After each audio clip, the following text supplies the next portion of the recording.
E aí, pessoal, então dando continuidade aqui, a classificação dos reservatórios quanto à localização do terreno. Tá? Então, a gente já vai ver umas imagens para elucidar isso melhor, mas o reservatório pode estar enterrado, okay? O reservatório então, que se situa inteiramente em cota inferior à do terreno em que está localizado, ou seja, tu tem que escavar o terreno para construir o reservatório. O semi-enterrado ou semi-apoiado, em que parte dele, então, está abaixo do nível do solo e parte está acima. O apoiado, então, é um reservatório cujo fundo se encontra a uma profundidade menor que 1/3 sua altura total abaixo do nível do terreno. Ou seja, ele está praticamente, o fundo dele está praticamente ao nível, ou no máximo 1/3 enterrado, do nível do terreno. Tá? E o elevado é o reservatório cuja cota de fundo é superior à cota do terreno onde se localiza. Normalmente, tu vai fazer o elevado por uma necessidade de pressão maior. Tá? Uma necessidade de... Por tu ter, por exemplo, um bairro, o teu reservatório está num terreno e tu tem um bairro que tem casos num nível maior, num nível um pouquinho mais elevado. Então, compensa tu elevar um pouquinho esse reservatório. Tá? E ali fala no standpipe, que na realidade é um reservatório elevado com uma estrutura de elevação embutida, de modo a manter contínuo o perímetro da seção transversal. Normalmente o standpipe ele pode ser um misto entre o reservatório apoiado e mais o reservatório elevado, tá? Sempre com a parte elevada. Então ele não chega a ser um reservatório, ele está dentro dos reservatórios elevados. Está aqui então uma figura mais ou menos mostrando a ideia de cada um deles.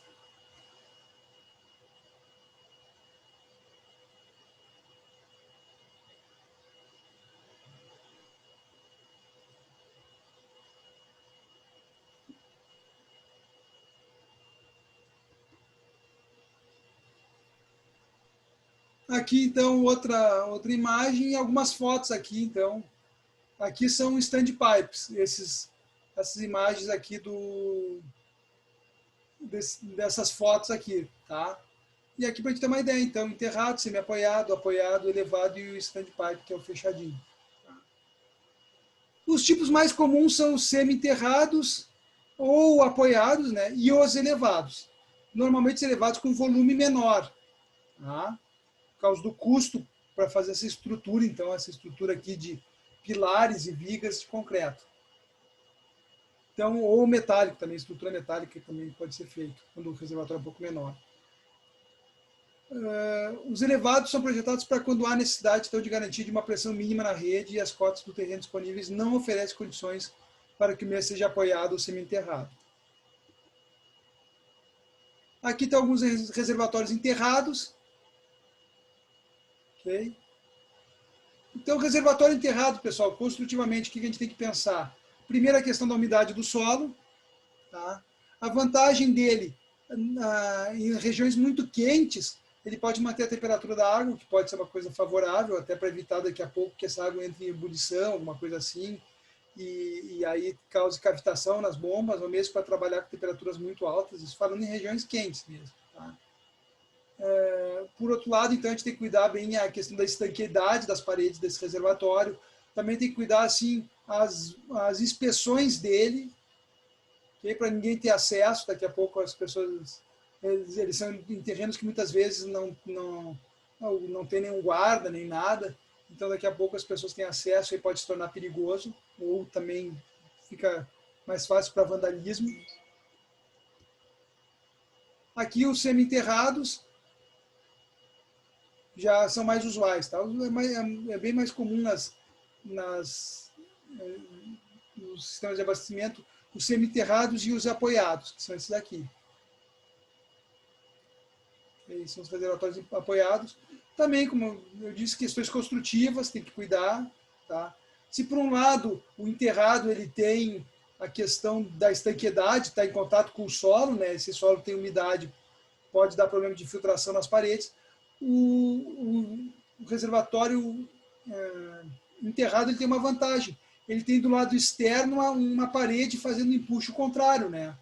O apoiado não tem isso. O apoiado ele tem só a pressão da água de dentro para fora. E aqui alguns exemplos de reservatórios elevados. Okay? Vejam, esse reservatório clássico aqui da Corsã, por exemplo, olha a estrutura aqui, daqui dá para ver a estrutura de pilares, vigas e assim por diante. O custo de construção dele acaba se tornando mais alto. Tá? Então, tu ter um volume muito grande de reservatório elevado hoje não é muito recomendável. Então, aqui algumas observações, tá? Desde que as costas do terreno não sejam favoráveis, sempre a preferência será pela construção de reservatórios semi-enterrados ou mesmo apoiados, dependendo dos custos de escavação e de elevação, bem como da estabilidade permanente da construção, principalmente quando a reserva de água for superior a 500 metros cúbicos. Reservatórios elevados com volumes superiores implicam em custos significativamente mais altos, notadamente os de construção, e preocupações adicionais com a estabilidade estrutural. Tá? Então, o reservatório enterrado tem a vantagem de ter isolamento térmico, entretanto, o custo de execução é maior e a entrada e saída de reservatório e sua descarga são mais difíceis e onerosas, exatamente porque ele vai estar, a saída dele por baixo vai estar no nível muito baixo, né? Vai estar no subsolo. Por outro lado, ele tem a vantagem de provocar menos impacto ambiental do que os outros tipos de reservatórios, porque ele nem está aparecendo no terreno, inclusive. Tá? O que mais a gente pode falar sobre a questão do reservatório enterrado? Tá? Tem que ver a questão estrutural dele também. Okay? E também tu tem um custo, por exemplo, pega a cidade de Caxias, tu tem muitas vezes rocha aflorando. Então tu vai ter que fazer uma escavação muito grande em rocha. A escavação em rocha é muito mais cara. Então aqui em Caxias é mais ou menos mal comparando com garagem no subsolo. Pode ver que nos nossos prédios aqui a maioria não tem garagem no subsolo. Né? O que eles fazem? Eles fazem os 2, 3 primeiros andares acima do nível da rua para garagem. Por quê? Porque o custo de escavação do terreno é muito caro por ser rocha. Tá? Outra questão, se tu tem nível d'água, se tu tem o terreno encharcado, por exemplo, umidade, lençol freático quase no nível da superfície no teu terreno. É o caso das praias, por exemplo. Então é muito difícil fazer obras enterradas por causa disso. Elas podem apresentar uma série de problemas, inclusive de flotarem. Daqui a pouco eu já vi casas de concreto para bombas que não ficavam paradas, que flotavam.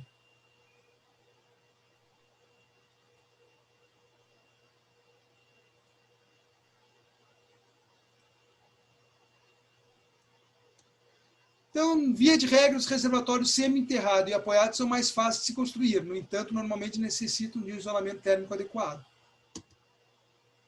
Aqui, pessoal, um exemplo interessante nessa foto aqui, e que é o que se usa na prática quando se precisa elevar. Tá? Tu faz o quê? Tu faz um reservatório maior, grande, enterrado, semi-enterrado ou apoiado. Tá? Nesse caso aqui é um reservatório apoiado, por ser em Caxias do Sul, como eu expliquei para vocês, os enterrados fica caro por causa da escavação em rocha, e o reservatório elevado menor, de volume menor. Tá? Tem até algumas regras. Normalmente o elevado vai até 20% do volume do enterrado, e assim por diante. Tá? Ó, quando os volumes armazenados forem grandes, principalmente acima de 800 metros cúbicos, e houver necessidade de cotas piezométricas superiores ao terreno, então a opção mais comum é a construção de um reservatório elevado, conjugado com semi-enterrado. Tá? Nesse caso, obviamente, pessoal, eu vou ter que ter uma bomba mandando água do reservatório apoiado para o reservatório elevado. Tá? Eu vou ter que ter um sistema de bombeamento. Só que esse sistema de bombeamento ele vai ser muito tranquilo, porque ele vai trabalhar uma vazão constante. E o consumo pode se dar dos dois reservatórios, inclusive. Mas o consumo do reservatório elevado vai ser definido, então vai ser regularizado pelo reservatório elevado. Tá? A adução para esse reservatório elevado pode ser constante. Então, quanto à localização no sistema, okay? Normalmente a gente vai ter no teu sistema um reservatório de montante, obrigatoriamente, que é antes da rede de distribuição. Vejam a figura aqui. Tá? O reservatório montante está mais alto, né? e o reservatório de jusante ou de sobras após a rede. Pessoal, isso aí é definição de projeto, isso aí, pessoal, é pensar. Okay? Isso são concepções que cabe a nós, engenheiros, tomarmos decisões aqui na hora de fazer o nosso projeto. Vou fazer só um reservatório de montante ou vou fazer um reservatório de montante menor e um de sobras? Depende do meu sistema de abastecimento. Tá? Olha como é que funciona, olha como é inteligente esse reservatório de sobras ou de jusante. O reservatório de montante vai abastecendo o sistema. Ok? Quando o consumo de água está pequeno, ou seja, quando o sistema não está demandando muita água, essa vazão do reservatório de montante é constante. O que acontece? O reservatório de sobras vai enchendo. O restante da água que não está sendo consumido pelas pessoas está indo para o reservatório de sobras. E aí está se trabalhando nessa linha piezométrica sem consumo de água, com pequeno consumo de água. Tá? Então, a pressão é maior, a água sai do reservatório de montante e entra no de sobras. Ok? Veja que o reservatório de sobras ele possui uma tubulação de entrada. Ah, não, aqui é o reservatório de montante. A gente vai ver que para o de jusante não acontece isso. O de jusante, tanto a entrada quanto a saída são por baixo. Então, o reservatório de sobras tem essa característica. Por quê? Porque quando essa linha piezométrica aqui está elevada, está maior, a pressão da água é maior e a água vai entrando no reservatório, vai enchendo o reservatório de sobras. Tá? Quando o consumo começa a aumentar muito, o que acontece? O nível d'água no reservatório de sobras fica maior, deixa a pressão dele maior que a pressão do sistema. Com isso, a água vai sair do reservatório de sobras. Esse reservatório ele vai abastecer o sistema, ele vai deixar de encher, ele vai começar a esvaziar e com isso ele vai abastecer o sistema. Então, vocês vão ter um reservatório de montante com uma vazão constante e um reservatório de sobra, que ora vai estar recebendo água e vai estar enchendo a partir do sistema, ora vai estar abastecendo o mesmo sistema. Tá? Então, essa é a diferença entre o reservatório de montante e o reservatório de jusante ou de sobras. Então, o que é algumas características do reservatório de montante? Por ele passa toda a água distribuída a jusante, ou seja, toda a água para abastecer o sistema aqui tem que passar pelo reservatório de montante. Ok? Entende? Só se eu fizesse um bypass para desviar dele, mas não faz sentido. Tem entrada por sobre o nível máximo da água e saída no nível mínimo. Então, a entrada de água vai estar acima desse nível máximo aqui. Ó. Tá? São dimensionados para manter a vazão e a altura manométrica do sistema de adução constantes. Esse é o objetivo do reservatório de montante. Então, manter a vazão, ou seja, vazão constante, regulariza a vazão e condiciona a pressão, manter a altura manométrica, então, do sistema praticamente constante. Possui uma tubulação de entrada de água por cima, como a gente viu, e uma de saída por baixo. Okay? Essas são as características do reservatório de montante, que obrigatoriamente o teu sistema vai ter. Ele pode não ter o de jusante. Critérios, então, do reservatório de jusante ou de sobras. Armazenam água nos períodos em que a capacidade do sistema for superior, ou seja, quando a linha piezométrica estiver mais alta aqui, ou seja, o consumo de água do sistema é menor do que a vazão que está saindo do reservatório de montante. Então, ele vai encher. O reservatório de sobras vai encher. Então, armazenam água nos períodos em que a capacidade de rede for superior à demanda simultânea para complementar o abastecimento quando a situação for inversa. Ou seja, quando a situação é inversa, é quando? É quando a linha está aqui mais baixa. Aí o reservatório, a vazão do sistema aqui é menor que a vazão de consumo. Então, o reservatório de sobras vai contribuir e vai suprir esse déficit. Somente recebem água nos períodos em que a vazão de alimentação da rede supera a de consumo. Então, ora eles estão enchendo, ora eles não estão recebendo água, ora eles estão dando água para o sistema. Neles, uma só tubulação que parte do fundo serve para a entrada e saída da água, alimentada pelo reservatório de montante. Ou seja, o reservatório de sobra não tem uma entrada por cima. Tanto a entrada quanto a saída são por baixo. E para determinar o caminho da água, se a água está entrando ou está saindo, o fluxo, o sentido da água, é a linha piezométrica do sistema.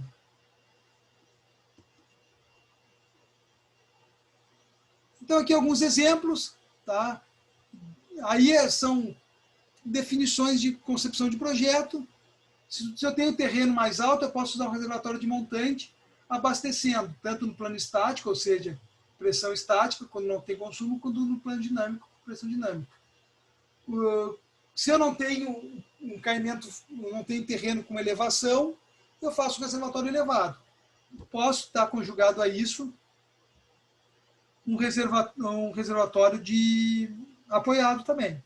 Tá? Então, esse é o reservatório de montante elevado. Aqui é o caso em que eu tenho um bombeamento abastecendo o sistema, não tenho reservatório de montante nesse caso, ou se eu tenho reservatório de montante, ele está mais a montante da bomba, mas a bomba é que vai me definir a pressão. Essa é uma condição que não é ideal, tá? Mas em alguns momentos, em sistemas menores, é isso que a gente tem. Não vale a pena construir o reservatório, que é muito caro, a gente bombeia, e aí eu vou ter um reservatório de jusante. Esse sim, que quando a pressão da bomba tiver maior que a altura do reservatório, ele vai estar enchendo. Quando isso estiver ao contrário, o piezométrico cair, o reservatório vai estar esvaziando, conforme o conceito de reservatório de jusante. Aqui o exemplo que nós vimos, com 2 reservatórios de montante e jusante. Aqui com distribuição escalonada, ou seja, quando tem um desnível muito grande, tu pode utilizar 2 reservatórios, um reservatório intermediário, para atender as cotas mais baixas, e um reservatório mais alto para atender os terrenos mais elevados.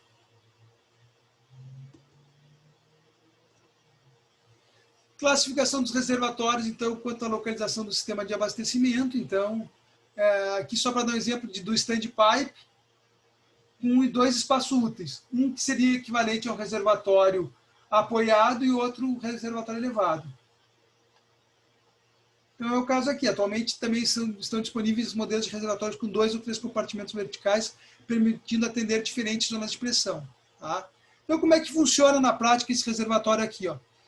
Tu tem aqui esse inferior, que ele pode tanto mandar a água, ele bombeia a água para o reservatório de cima, como ele abastece direto o bairro de zona, ou a zona de pressão inferior, o bairro de topografia mais baixa.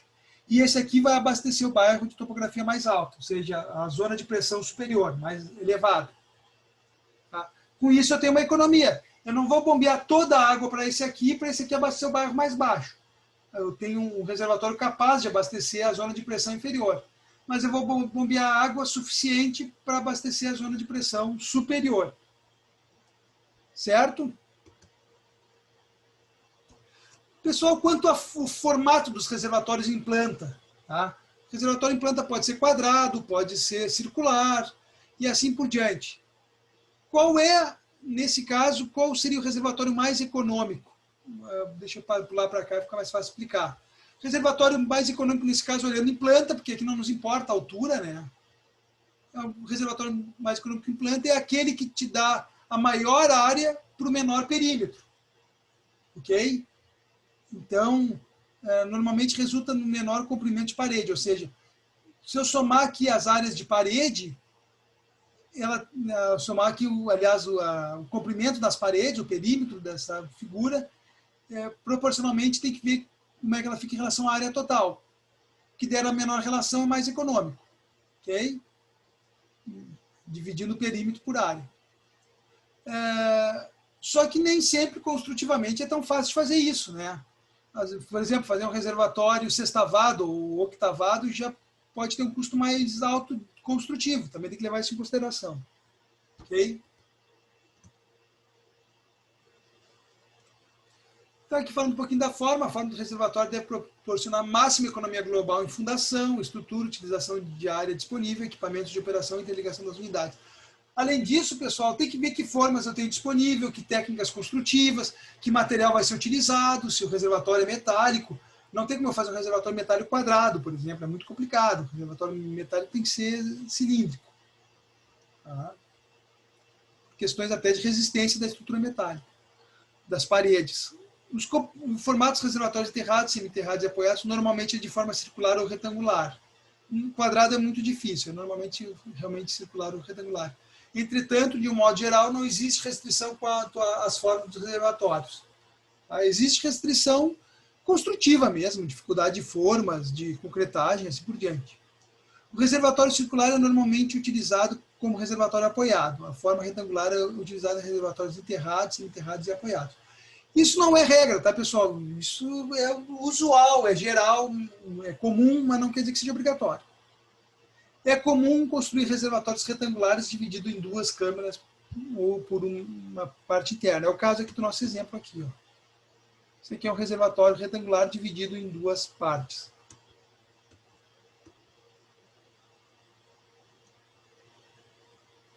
Então, a opção por um ou outro tipo de reservatório é feita levando os seguintes fatores. Padronização de reservatórios, quanto mais tu padronizar, melhor.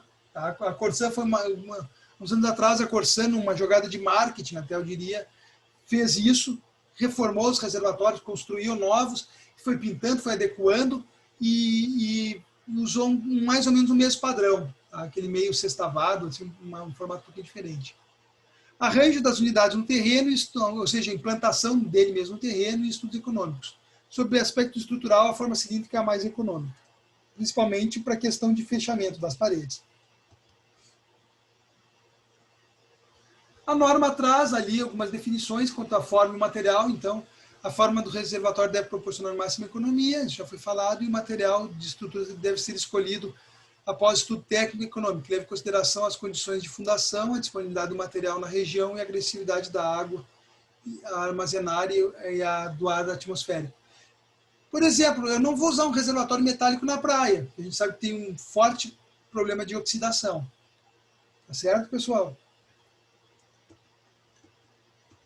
Aqui algumas imagens, tá? Aqui, olha os reservatórios aqui elevados, tá? Que são normalmente os mais visíveis. Olha lá, eu acho interessante esse aqui do abacaxi, ou esse do Mickey aqui, ó. Reservatório da Disney vem com a orelhinha do Mickey, certo?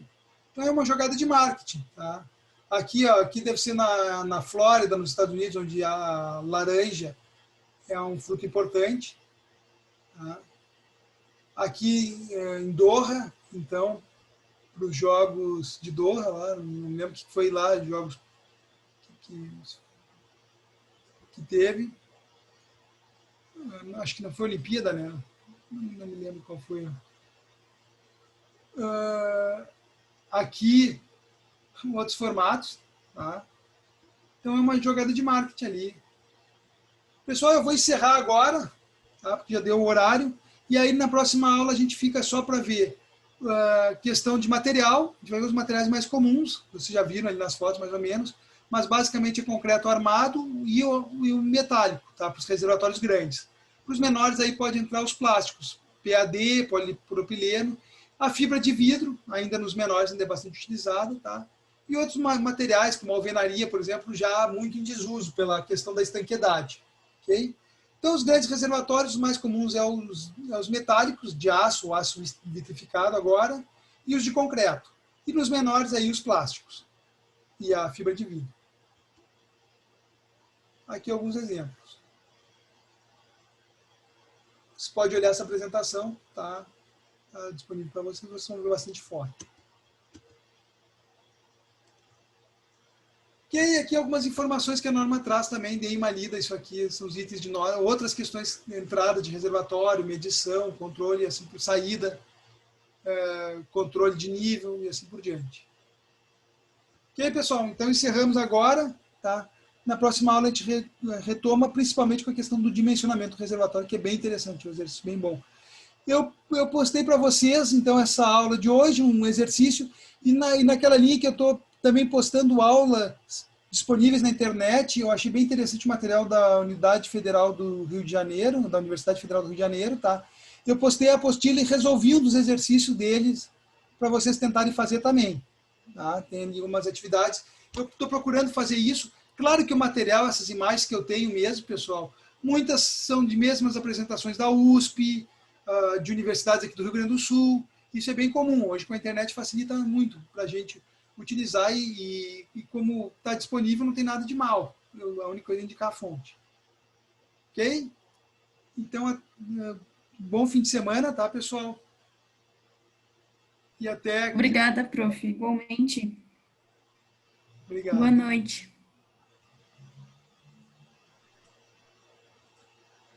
Boa noite. Valeu, professor. Boa noite. Boa noite.